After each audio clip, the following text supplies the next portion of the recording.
డేరా బాబా మరోసారి జైలు నుంచి బయటకొచ్చాడు. ఆశ్రమంలో ఇద్దరు మహిళలపై లైంగిక వేధింపులకు పాల్పడ్డ కేసులో శిక్ష అనుభవిస్తున్న డేరా బాబాకు 21 రోజుల పెరోల్ లభించడంతో జైలు నుంచి విడుదలయ్యాడు. జైలు నుంచి నేరుగా యూపీలోని తన ఆశ్రమానికి వెళ్లాడు.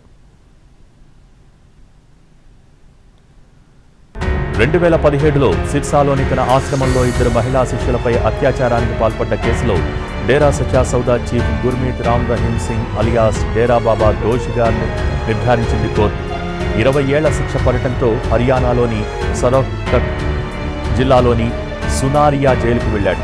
వివిధ కారణాలతో ఇప్పటికే చాలాసార్లు పెరోల్పై బయటకు వచ్చాడు. 2 ఏళ్లలో 7 సార్లు పెరోల్ లభించింది. 4 ఏళ్లలో మొత్తంగా 9 సార్లు పెరోల్పై బయటకు వచ్చాడు. ఈ ఏడాది జనవరిలో కూడా విడుదలై దాదాపు 50 రోజుల పాటు పెరోల్పై బయటే ఉన్నాడు. మళ్లీ ఇప్పుడు కూడా 21 రోజుల పెరోల్ లభించింది. డేరా బాబా విడుదలను వ్యతిరేకిస్తూ శిరోమణి గురుద్వారా ప్రబంధక్ కమిటీ దాఖలు చేసిన పిటిషన్ను ఇటీవలే పంజాబ్ హర్యానా హైకోర్టు కొట్టివేసింది. ఆ తర్వాత రోజుల వ్యవధిలోనే ఆయనకు పెరోల్ లభించింది. దీంతో నిన్న సాయంత్రం జైలు నుంచి బయటకొచ్చాడు. ఉత్తరప్రదేశ్ బాగ్పత్ జిల్లాలోని డేరా ఆశ్రమానికి వెళ్లాడు.